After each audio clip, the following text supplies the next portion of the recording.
नमस्कार, स्वागत है आप सभी का आपके ऑफिशियल यूट्यूब चैनल गुरुजी स्पेशल क्लासेस में। मैं हूं निमाई साना, आपके समक्ष उपस्थित हूं साइकोलॉजी विषय वस्तु को लेकर। स्टूडेंट्स, आज की क्लास में हम डिस्कस करने वाले हैं जीवन कौशल टॉपिक पर बेस्ड और कुछ मोस्ट इंपॉर्टेंट पॉइंट्स के बारे में। जैसे कि आप सब जानते हैं कि हम लास्ट क्लासेस के माध्यम से जीवन कौशल टॉपिक को स्टार्ट कर चुके हैं और उसके अंतर्गत हमने जाना कि जीवन कौशल क्या है, वास्तविक रूप से जीवन कौशल को और किस किस नाम से जानते हैं, और जीवन कौशल से रिलेटेड क्या दृष्टिकोण या लक्ष्य है, उन सभी पॉइंटों को हमने डिटेल में जानने की कोशिश की है। आशा करता हूं कि उस सभी पॉइंट्स आपको इजीली क्लियर हो पाए होंगे और आप जान पाए होंगे कि जीवन कौशल वास्तविक रूप से कहते किसे हैं। आज की क्लास में हम कुछ और मोस्ट इंपॉर्टेंट्स के बारे में जानेंगे, जैसे यूनिसेफ के अनुसार जीवन कौशल क्या होते हैं, WHO के अनुसार जीवन कौशल किसे कहते हैं, WHO ने कितने प्रकार के जीवन कौशल को माना है, या जीवन कौशल के कितने प्रकार होते हैं WHO के अनुसार। इन सभी पॉइंटों पर डिटेल में स्टडी करेंगे, जानेंगे, समझने की कोशिश करेंगे और ये समझेंगे कि जीवन कौशल वास्तव में होते क्या हैं। चलिए शुरू करते हैं आज की क्लास और जानते हैं आज की क्लास का जो पहला पॉइंट है आपका, वो है यूनिसेफ के अनुसार जीवन कौशल क्या है। तो देखिए, पहला जो पॉइंट है आपका यूनिसेफ के अनुसार जीवन कौशल क्या है, तो इसमें यूनिसेफ के अनुसार जो जीवन कौशल को परिभाषित किया गया है, बताया गया है, वो ये है कि जीवन कौशल केंद्रीय योग्यताओं का एक संघ है। यानी कि इन्होंने माना है कि जो जीवन कौशल है वो केंद्रीय योग्यताएं यानी केंद्रीय योग्यताओं का एक संघ है। यहाँ पर स्टूडेंट्स ये घया हो जाएगा, तो एक संघ है, यानी कि जीवन कौशल उसे कहते हैं जो व्यक्ति के अंदर जो केंद्रीय योग्यताएं हैं उनका जो एक समूह होता है, एक जो संघ होता है, उसी को ही हम जीवन कौशल कहते हैं। यानी किसी भी व्यक्ति के अंदर जो मुख्य मुख्य योग्यताएं हैं, उन योग्यताओं का जो एक संघ होता है, समूह होता है, उसी को ही जीवन कौशल कहा जाता है। जैसे कभी कभी भावात्मक बुद्धि के रूप में वर्णित किया गया है। इसमें मूलभूत कौशल जैसे देखिए, जैसे कभी कभी जो भावात्मक बुद्धि है, यानी कि जो आप इमोशनल इंटेलिजेंसी की बात करते हैं, मतलब आप चीज़ों को फील कर लेते हैं और अपनी बुद्धि के अनुसार उस चीज़ को भाप लेते हैं, ऐसे जो कंडीशंस होते हैं, इसको जब आप वर्णित करते हैं तो उसको जीवन कौशल मानते हैं। और इसके अंतर्गत यूनिसेफ ने कुछ मूलभूत कौशलों को जीवन कौशल के अंतर्गत माना है, जिसमें कुछ मुख्य हैं, तो उनको समझते हैं कि इन्होंने किसको मूलभूत कौशल के रूप में जीवन कौशल माना है। तो इसमें सबसे पहला पॉइंट आता है आत्म जागरूकता, दूसरा है परानुभूति, प्रभावपूर्ण संप्रेषण, अंतर्व्यक्तिक संबंध तथा संवेग से निपटने व प्रतिबल से सामना करने की योग्यता, विश्लेषणात्मक चिंतन, सृजनात्मक चिंतन, निर्णय लेने या समस्या समाधान की क्षमता। तो कहने का मतलब स्टूडेंट्स, जो मूलभूत कौशल में जैसे मान लीजिए यहाँ पर आत्म जागरूकता, तो आत्म जागरूकता एक जीवन कौशल का पार्ट है। मतलब अगर किसी व्यक्ति में आत्म जागरूकता है, मतलब वो अपनी आत्मा को जानता हो, सही ढंग से पहचानता हो, ये जानता हो कि वो किस कार्य में सबसे आगे है और किस कार्य में वो कमज़ोर है, किस चीज़ को करने से उसे खुशी मिलती है और किस चीज़ को करने से उसे खुशी नहीं मिलती है, इन सभी चीज़ों को, मतलब अपनी सोल को जानना, पहचानना, जागरूक होना, तो इसी को ही हम आत्म जागरूकता कहते हैं। और यदि इस प्रकार के गुण किसी व्यक्ति में होते हैं तो कुछ हद तक उनमें मूलभूत कौशल है, इसका मतलब वो जीवन कौशल को बेहतर ढंग से समझ सकते हैं। दूसरा होता है स्टूडेंट्स परानुभूति। परानुभूति का मतलब होता है कि दूसरों की जगह पर स्वयं को रखकर अनुभव करना, अनुभूति करना, तो उसे हम कहते हैं परानुभूति। यानी कि दूसरों की परेशानी को समझना, उसको फील करना और उसके अनुसार संवेदना व्यक्त करना, ये परानुभूति के लक्षण होते हैं। यदि किसी व्यक्ति में इस प्रकार के लक्षण पाए जाते हैं तो इसका मतलब उनके अंदर भी कुछ योग्यताएं हैं जीवन कौशल से रिलेटेड। नेक्स्ट है स्टूडेंट्स प्रभावित संप्रेषण, यानी प्रभावपूर्ण संप्रेषण। तो प्रभावपूर्ण संप्रेषण क्या होता है कि आपकी जो कम्युनिकेशन है, संप्रेषण है, वो आपके इफेक्टिव, मतलब आप ऐसी बातें करेंगे जिससे किसी दूसरे को आप मैसेज देना चाहते हैं, दूसरे को अपनी विचार व्यक्त करना चाहते हैं लेकिन उसको बुरा भी ना लगे और वो चीज़ों को समझ भी जाए आसानी से, ऐसे जो कम्युनिकेशन होते हैं, ऐसे जो संप्रेषण होते हैं, उसको हम प्रभावपूर्ण संप्रेषण के अंतर्गत रखते हैं। तो जिस व्यक्ति में प्रभावपूर्ण संप्रेषण वाली क्वालिटी हो, जो अपनी बात को दूसरों तक आसानी से पहुंचा दे और दूसरे को इस चीज़ को लेकर बुरा भी फील ना हो, तो ऐसे कम्युनिकेशन को हम प्रभावपूर्ण संप्रेषण कहते हैं। और इस प्रकार की क्वालिटी यदि आप में है तो कुछ मूलभूत कौशल आपके अंदर भी है, इसका मतलब आप जीवन कौशल को समझ सकते हैं। नेक्स्ट है अंतर्व्यक्तिक संबंध, यानी अंतर्व्यक्तिक संबंध यानी कि आपकी जो इंटरपर्सनल रिलेशंस है, यानी आपके अंदर जो रिलेशंस होते हैं और उसके आधार पर आप दूसरों से मिलते जुलते हैं और दूसरों से संबंध, रिलेशंस बनाते हैं अपनी क्वालिटी के हिसाब से। आपके अंदर जिस प्रकार की एबिलिटी है, आप उनसे रिलेटेड लोगों से मिलते जुलते हैं, रिलेशन बनाते हैं, तो ऐसे अंतर्व्यक्तिक कौशल या अंतर्व्यक्तिक संबंध होते हैं। नेक्स्ट है संवेग से निपटने यानी कि जो इमोशंस है उससे किस तरीके से इमोशंस को कंट्रोल करना है, उससे निपटना है, और प्रतिबल से सामना करने की योग्यता, यानी प्रतिबल से सामना करने की योग्यता। इसका मतलब होता है कि जो आपके अंदर क्वालिटी है उस क्वालिटी के आधार पर आप किस तरीके से किसी भी चीज़ का सामना कैसे करते हैं, इस प्रकार की जो योग्यता है, मतलब अपने इमोशंस को कंट्रोल करके जो आपके अंदर एबिलिटी है उसके माध्यम से जब आप किसी कंडीशंस का सामना करते हैं और अपने आप को समायोजित कर लेते हैं, तो इस प्रकार की एबिलिटी यदि आपके अंदर है तो कहीं ना कहीं आपके पास मूलभूत कौशल है और इसके माध्यम से आप जीवन कौशल को बेहतर ढंग से समझ सकते हैं। इसके अंतर्गत आता है आपका विश्लेषणात्मक चिंतन, यानी कि एनालिटिकल थिंकिंग, यानी कि आप विश्लेषण करें कि क्या सही है, क्या गलत है, क्या सही है, क्या उचित है, क्या अनुचित है। इस प्रकार से यदि आप विश्लेषण कर सकते हैं तो कहीं ना कहीं आपके अंदर भी मूलभूत कौशल उपस्थित है। सृजनात्मक चिंतन यानी क्रिएटिव थिंकिंग, नए तरीके से चीज़ों को सोचना, नए तरीके से विचार करना, इस प्रकार की क्वालिटी अगर आप में है। नेक्स्ट है निर्णय लेना, यानी डिसीज़न लेना, किसी भी कंडीशंस में आप कैसे डिसीज़न लेते हैं, उस डिसीज़न से कैसे आगे बढ़ते हैं। और समस्या समाधान शामिल है, मतलब आप निर्णय किस तरीके से लेते हैं और निर्णय के साथ जैसे आप निर्णय लेते हैं तो उस निर्णय के लेने से आप समस्या का समाधान किस तरीके से करते हैं। यदि आप इस प्रकार की क्वालिटी रखते हैं तो इसका मतलब आपके अंदर बहुत सारे मूलभूत कौशल है जिसके माध्यम से आप जीवन को बेहतर ढंग से समझ सकते हैं। इसका मतलब आपकी जो लाइफ स्किल है वो काफ़ी हद तक डेवलप हुई है, या आपने अपने जीवन को जो है विकसित कर लिया है और आप अपने जीवन को समायोजित कर सकते, एडजस्ट कर सकते हैं। तो कहने का मतलब स्टूडेंट्स ये है कि जो यूनिसेफ ने जीवन कौशल को परिभाषित किया, उन्होंने कहा है कि ये केंद्रीय योग्यताओं का एक संघ है, यानी कि एक समूह है जिसके अंतर्गत जैसे आपकी आत्म जागरूकता, परानुभूति, प्रभावपूर्ण संप्रेषण, अंतर्व्यक्तिक संबंध, संवेग से निपटने एवं प्रतिबल से सामना करने की योग्यता, विश्लेषणात्मक चिंतन, सृजनात्मक चिंतन, निर्णय लेने की क्षमता और समस्या समाधान जैसे कंडीशंस शामिल है। और जब ये सब चीज़ें, ये सब मूलभूत कौशल किसी व्यक्ति के अंदर होते हैं तो इसका मतलब उनके अंदर केंद्रीय योग्यताओं का एक समूह होता है, एक संघ होता है, जिसके माध्यम से वो जीवन को बेहतर ढंग से जी सकते हैं, जीवन को बेहतर ढंग से समझ सकते हैं। इसका मतलब उनकी जो लाइफ स्किल है वो बेहतर मानी जाती है। इस तरीके से यूनिसेफ ने जीवन कौशल को परिभाषित किया। तो स्टूडेंट्स, ये जितने भी पॉइंट्स मैंने आपके सामने डिस्कस किए, आत्म जागरूकता, परानुभूति, प्रभावपूर्ण संप्रेषण, ये सीधे सीधे आपको एग्जाम्स में देखने को मिलेंगे कि निम्नलिखित में से जीवन कौशल के लक्षण है आत्म जागरूकता, परानुभूति, प्रभावपूर्ण संप्रेषण, उपयुक्त सभी। तो यहाँ से आपको ये तीनों पॉइंट देखकर आपको समझना होगा कि क्या ये जीवन कौशल के अंतर्गत कुछ क्वालिटी है किसी व्यक्ति में। अगर इस प्रकार की क्वालिटी हो तो क्या वो जीवन को बेहतर ढंग से समझ सकते हैं। तो इस तरीके से आपसे सीधे सीधे प्रश्न पूछे जाएंगे, इसलिए मैंने इन पॉइंटों को विशेष रूप से आपके साथ डिस्कस किए हैं ताकि आप इन पॉइंटों को समझें, इस पर विचार करें, और इस तरीके से जब आपके सामने प्रश्न देखने को मिलेंगे तो आप उनको ईजिली क्लियर कर पाएंगे। ये सभी पॉइंट्स आपको ध्यान होने चाहिए कि किसी भी व्यक्ति में, और आपके अंदर इस प्रकार की एबिलिटी होनी चाहिए। अगर नहीं है तो आप स्वयं में इस प्रकार की एबिलिटी को विकसित करें ताकि आप अपनी लाइफ को समझ सके, लाइफ को फील कर सके, और क्या सही है, क्या गलत है, क्या उचित है, क्या अनुचित है, इन बातों को भी समझ सके, तो आप लाइफ को और ज़्यादा बेहतर ढंग से जी पाएंगे। आशा करता हूँ कि आप मेरी बातों को समझ पाए हैं और इस पॉइंट को भी इजीली क्लियर कर पाएंगे। चलिए आगे बढ़ते हैं और देखते हैं नेक्स्ट कि WHO के अनुसार जीवन कौशल किसे कहते हैं।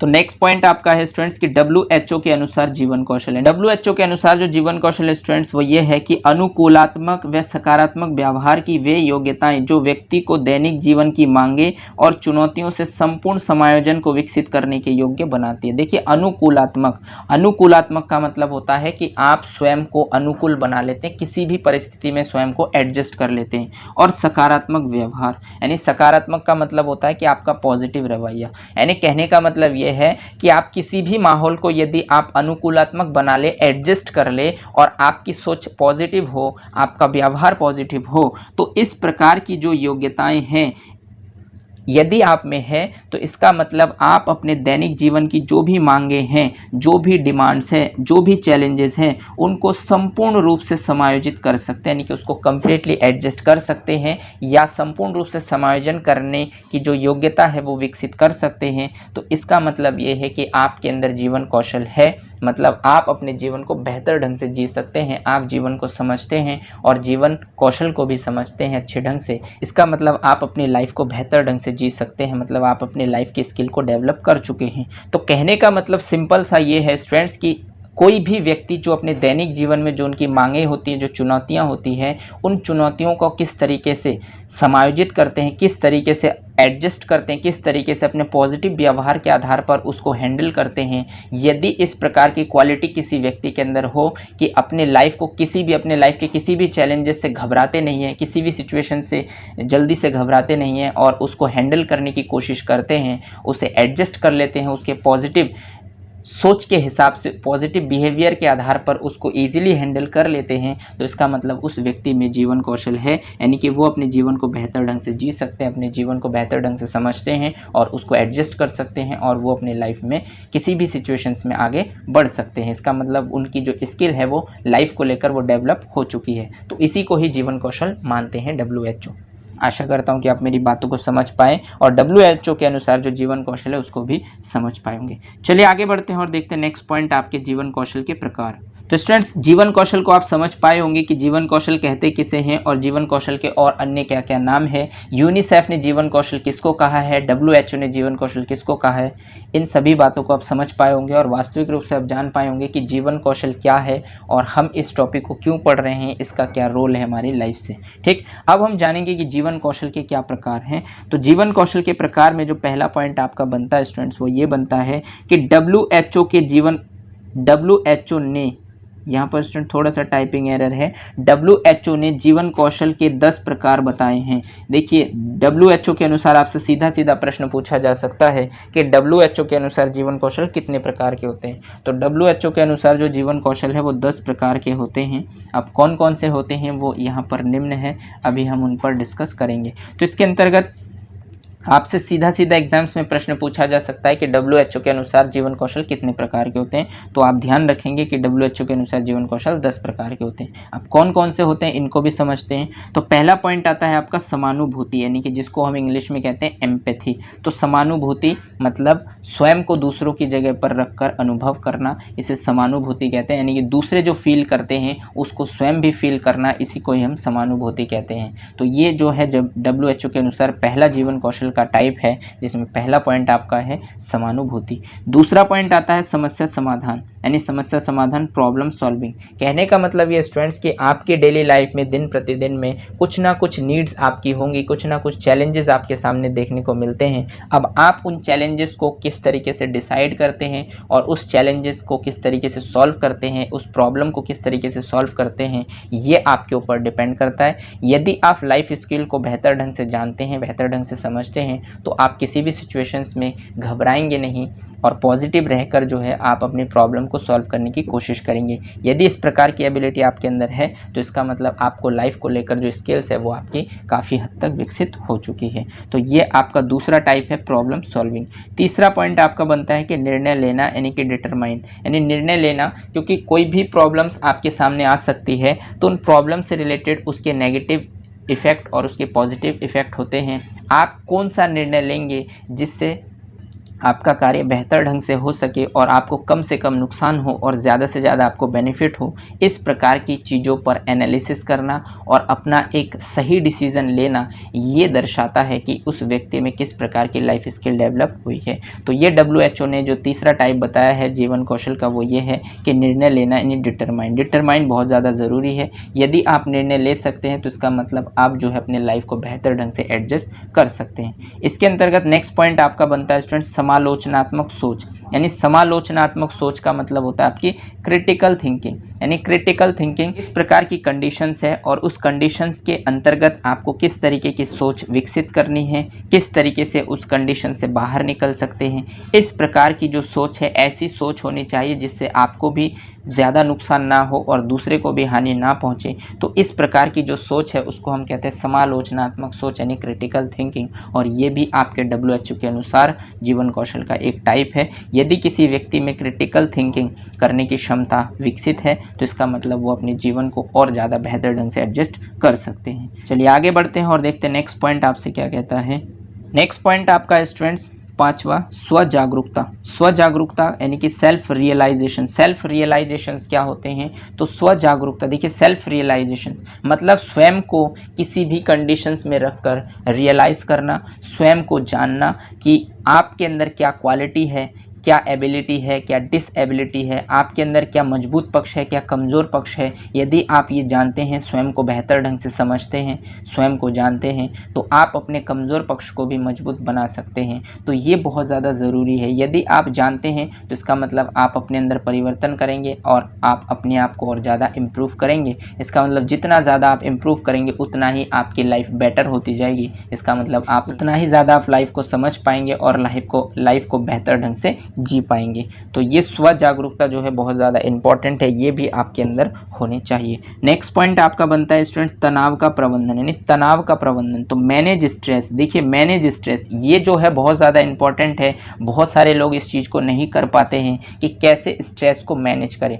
यदि कोई व्यक्ति अपने स्ट्रेस को सही ढंग से मैनेज कर लेता है और स्वयं को बैलेंस बना लेता है, इसका मतलब वो व्यक्ति जो है अपने लाइफ को बेहतर ढंग से जी सकते हैं। क्योंकि लाइफ को लेकर स्टूडेंट्स हम यूपी टेट और सी टेट के दौरान एक टॉपिक पढ़ते हैं जिसे हम कहते हैं मनोसामाजिक विकास का सिद्धांत, जो दिया गया है आपके एरिक एरिक्सन के द्वारा। और एरिक एरिक्सन ने मनोसामाजिक विकास के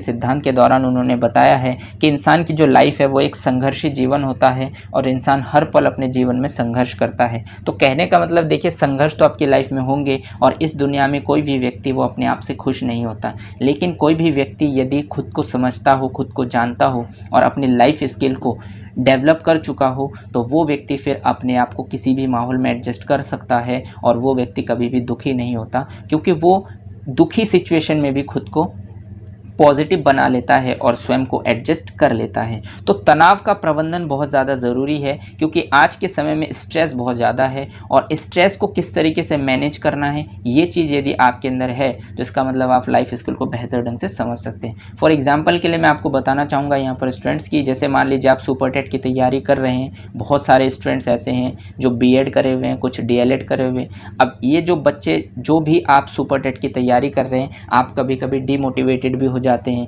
क्योंकि गवर्नमेंट अभी तक लगभग 4 साल होने वाले हैं, 4 साल से कोई भर्ती लेकर नहीं आई प्राइमरी में, ठीक है। और आपको सबको पता है कि 51,200 कुछ पद आपके सुप्रीम कोर्ट में सरकार ने माना कि हमारे पास खाली है। उसके बाद जो पुरानी भर्तियां हैं उसमें से 17,000 पद खाली है। तो कहने का मतलब बहुत सारे बच्चे 97,000 वैकेंसी की डिमांड भी कर रहे हैं। तो इस तरीके से इतनी सारी वैकेंसी होने के बावजूद भी अभी 2-4 दिन पहले एक मैसेज आता है कि 26 और 1 का रेशो है जो हमारे उत्तर प्रदेश में, जो प्राइमरी शिक्षक में बच्चे और टीचर का जो रेशो है वो 26:1 है। कहने का मतलब आप RTE एक्ट में पढ़ चुके हैं कि जो बच्चे और टीचर का रेशो है वो 30:1 होता है प्राइमरी लेवल पर और 35:1 होता है आपके अपर प्राइमरी लेवल पर। लेकिन यहाँ पर तो इन्होंने 26:1 माना। इसका मतलब इनके अनुसार भर्ती लाने की कोई आवश्यकता नहीं है। लेकिन कहने का मतलब इस सिचुएशंस में भी ये एक बहुत बड़ी स्ट्रेस है। जो बच्चे तैयारी कर रहे हैं, मैं उनको समझ सकता हूँ उनकी फीलिंग्स को कि वो किस हद तक जो है डिमोटिवेटेड हो चुके हैं। कभी कभी सोचते हैं कि इतनी मेहनत करने के बाद भी वैकेंसी का कोई नामो निशान नहीं है, कब वैकेंसी आएगी, पता नहीं हम सक्सेस होंगे नहीं होंगे, क्या होगा। तो इस तरीके से बहुत सारे बच्चे जो तैयारी करते हैं, दिल से मेहनत करते हैं और अपने माँ बाप के सपनों को, स्वयं के सपनों को साकार करना चाहते हैं, लेकिन फिर भी ऐसी ऐसी न्यूज़ें आती हैं जब आपको बिल्कुल झकझोर के रख देती है, यानी कि आप बिल्कुल पूरी तरीके से हताश हो जाते हैं, आपको कहीं भी कुछ दिखाई नहीं देता। लेकिन फिर भी यदि आप लाइफ स्किल टॉपिक को पढ़ेंगे और ख़ुद को एडजस्ट करेंगे, देखिए नेगेटिविटी में भी आपको पॉजिटिविटी की तरफ बढ़ना होगा। आपको ये सोचना होगा कि कभी भी वैकेंसी आए हम इतनी तैयारी कर लें कि किसी भी कंडीशन में अगर 17,000 आए या 10,000 आए तो उसमें भी हमारा नंबर आना चाहिए। इस प्रकार की सोच आपकी होनी चाहिए। यदि आप इस प्रकार की सोच रखेंगे तभी आप जल्दी से जल्दी आप जॉब पा सकते हैं, आप सिलेक्ट हो सकते हैं। कहने का मतलब स्टूडेंट्स ये है, ये जो सिस्टम है ये चल रहे हैं, ठीक है। और न्यूज़ चैनल वालों का क्या है, कभी भी कोई भी एक अफवाह आ जाए तो उनके लिए तो एक मसाला है। जितना ज़्यादा उल्टे सीधे खबरें ज़्यादा वायरल होती है, तो इनकी तो ये सोच है। बट इसमें क्या होता है कि बहुत सारे बच्चे डिमोटिवेटेड होकर तैयारी छोड़ देते हैं और अपना दूसरा डायरेक्शन चूज़ कर लेते हैं। बहुत सारे बच्चे तैयारी करते भी हैं लेकिन उस मन से नहीं करते। लेकिन जो डटा हुआ रहेगा और अपने स्ट्रेस को मैनेज करके फिर भी लगा हुआ रहेगा, अचानक से आपके पास वैकेंसी आएगी और उस वैकेंसी में आप ही सफल होंगे। ये सोच आपकी होनी चाहिए। इसलिए आपको स्ट्रेस को मैनेज करना बहुत ज़्यादा ज़रूरी है। ये बहुत ज़्यादा इंपॉर्टेंट पार्ट है। अगर आप अपने स्ट्रेस को मैनेज कर सकते हैं तो आप लाइफ को बेहतर ढंग से जी सकते हैं। यहाँ पर सिर्फ आप ये सोच कर ना पड़िए कि WHO ने जो जीवन कौशल के टाइप बताए ये मुझे याद होने चाहिए और इनको यदि मेरे को याद होगा तो मैं इससे रिलेटेड जो भी प्रश्न पूछे जाएंगे वो उनको मैं इजीली क्लियर कर पाऊंगा। ये नहीं होने चाहिए। ये जो आप पढ़ रहे हैं लाइफ लाइफ स्किल ये आपके व्यवहार में होने चाहिए। अगर आपके व्यवहार में होंगे तो उससे भी आपको बेनिफिट मिलेगा, आप अपनी लाइफ को बेहतर ढंग से समझ पाएंगे, बेहतर ढंग से एडजस्ट कर पाएंगे और दूसरों को समझ पाएंगे और ख़ुद को भी समझा पाएंगे। तो बहुत ज़्यादा ज़रूरी है तनाव का प्रबंधन, यानी कि मैनेज स्ट्रेस को मैनेज करना। नेक्स्ट पॉइंट आपका आता है स्टूडेंट्स भावुकता पर नियंत्रण। देखिए इमोशनल बैलेंस बहुत ज़्यादा ज़रूरी है। आप कभी कभी भावुक हो जाते हैं, अब भावुक होकर किसी को कुछ भी आप कह देते हैं, ठीक, और उसके बाद आपको पछतावा होता है कि मैंने उसको गलत बोल दिया है और फिर आप सॉरी कहते हैं। तो कहने का मतलब आपके इमोशंस बैलेंस होने चाहिए, आप जल्दी से जो है विचलित ना हो, इस प्रकार की आपकी इमोशन होनी चाहिए। यदि आप इस प्रकार के इमोशंस रखते हैं तो इसका मतलब आप अपनी लाइफ को बेहतर ढंग से समझते हैं और आपकी लाइफ स्किल बहुत बेहतर है, ठीक। इसके अंतर्गत नेक्स्ट पॉइंट आपका आता है उचित संप्रेषण। उचित संप्रेषण का मतलब होता है प्रॉपर कम्युनिकेशन। प्रॉपर कम्युनिकेशन का मतलब वही है, सिंपल सी बात, आप यूनिसेफ में भी पढ़ चुके हैं और यहाँ पर भी जानेंगे WHO में, कि उचित संप्रेषण का मतलब होता है कि जो प्रॉपर कम्युनिकेशन है, मतलब आप अपनी जो विचार है वो दूसरों को बताना चाहते हैं लेकिन दूसरों को हर्ट किए बिना ही आप अपने विचार को व्यक्त कर दें। इस प्रकार की यदि आपकी कम्युनिकेशन है तो उसे हम उचित या फिर प्रभावपूर्ण कम्युनिकेशन में रखते हैं और ऐसे ही आपके व्यक्तित्व होने चाहिए। यदि आप इस प्रकार के व्यक्तित्व रखते हैं तो आप बहुत कम लोगों को हर्ट करेंगे और आपसे लोग ज़्यादा से ज़्यादा खुश रहेंगे और आपसे उनको पॉजिटिविटी मिलेगी। तो इस प्रकार की संप्रेषण आपके अंदर होनी चाहिए। इसीलिए लाइफ स्किल टॉपिक को आयोग ने आपको दिया है ताकि एज अ टीचर आप इसको जानें, इसको पढ़ें, इसको डिटेल में एनालिसिस करें और आपके व्यवहार में परिवर्तन हो। और जब आप ऐसे व्यवहार के साथ किसी भी विद्यालय में जाएंगे तो किसी भी कंडीशंस में कैसे भी बच्चे आपके पास आएंगे उन सबको आप अपना बना लेंगे और उनके साथ आप अच्छे से डील करेंगे, तो उनका डेवलपमेंट अधिक से अधिक हो पाएगा। आशा करता हूँ कि आप मेरी बातों को समझ पा रहे हैं और इन पॉइंटों को भी जान पा रहे हैं। चलिए आगे बढ़ते हैं और देखते हैं नेक्स्ट पॉइंट आपका है स्टूडेंट्स 9th रचनात्मक सोच, यानी क्रिएटिव थिंकिंग। मतलब आपकी थिंकिंग भी ऐसी होनी चाहिए, नए नए आइडियाज़ आपके होने चाहिए, नए नए विचार आपके अंदर होने चाहिए जिससे आप बच्चों का अधिक से अधिक डेवलपमेंट कर सके। ये आपको भी नहीं पता कि कैसे बच्चे आपको मिलने वाले हैं या कल आपके साथ क्या होने वाला है, लेकिन कल जो भी आपकी सिचुएशन हो उसमें आप उस सिचुएशंस में भी आप खुद को बेहतर तरीके से एक्सप्रेस करें जिससे बच्चों को अधिक से अधिक फ़ायदा पहुंचे, बच्चों का अधिक से अधिक डेवलपमेंट हो। इस प्रकार की थिंकिंग आपकी होनी चाहिए। ऐसी थिंकिंग को हम कहते हैं क्रिएटिव थिंकिंग, जो एज अ टीचर आपके अंदर होना आवश्यक है। इसके अंतर्गत लास्ट पॉइंट आपके जीवन कौशल के प्रकार में है संबंधों का प्रबंधन, यानी कि रिलेशनशिप मैनेजमेंट। यानी कि जो आपके रिलेशनशिप है, चाहे वो आपके छात्रों के साथ हो या आपके हेड टीचर्स के साथ हो या आपके बाकी सहायक टीचर्स के साथ, जो भी आपके रिलेशन है वो आपके मैनेज होने चाहिए। यानी कि रिलेशनशिप मैनेजमेंट भी आपको बहुत ज़्यादा इस पर भी ध्यान देना है कि आपको संबंधों को कैसे प्रबंधन करना है, कैसे उसको मैनेज करना है, यानी कि रिलेशनशिप को कैसे मैनेज करना है, ये बहुत ज़्यादा ज़रूरी है। आपके सामने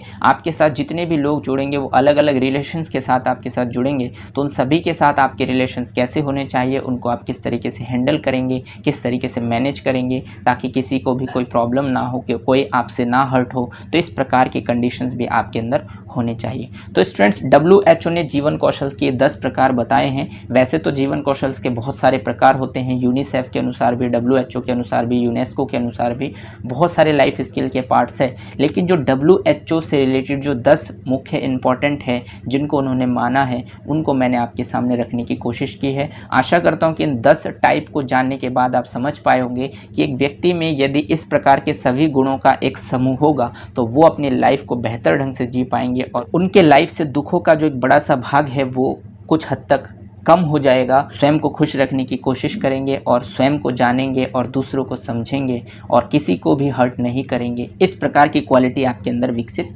होगी। आशा करता हूँ कि यहाँ तक जो भी बातें मैंने अभी तक आपको बताए हैं वो आप समझ पाए होंगे इजीली, और यूनिसेफ के अनुसार भी जीवन कौशल को समझ पाए होंगे, WHO के अनुसार भी आप जीवन कौशल को समझ पाए होंगे और WHO के अनुसार जो 10 प्रकार के जीवन कौशल है उसको भी जान पाए होंगे और ये भी समझ पाए होंगे कि यदि किसी व्यक्ति में इस 10 प्रकार के जीवन कौशल वाले जो गुण है यदि किसी व्यक्ति में आ जाए तो वो अपने जीवन को बेहतर ढंग से समझ पाएंगे और उनके जीवन से दुखों का जो एक बड़ा भाग है वो दूर हो जाएगा और वो समझ पाएंगे कि सुख क्या है और कैसे आप खुद को एडजस्ट कर सकते हैं, कैसे आप अपने आप को पॉजिटिविटी से भर सकते हैं, कैसे आप खुद को मोटिवेट कर सकते हैं। इन सभी बातों को वो ईजिली समझ पाए होंगे। मिलते हैं नेक्स्ट क्लास में। बाकी जो आपके जीवन कौशल के 10 प्रकार हैं इनको डिटेल में स्टडी करेंगे नेक्स्ट क्लास में। आज के लिए बस इतना ही। अगर आपको ये क्लास अच्छी लगी हो तो इसे लाइक कीजिए, अपने दोस्तों के साथ शेयर कीजिए, और अगर आपने चैनल को सब्सक्राइब नहीं किया है तो चैनल को सब्सक्राइब कर लीजिए, बेल आइकन को भी प्रेस कर दीजिए, ताकि इसी तरीके के बेनिफिशियल वीडियो जब भी मैं आपके लिए बनाऊँ तो आपको टाइम टू टाइम नोटिफिकेशन मिलते रहें। धन्यवाद। जय हिंद।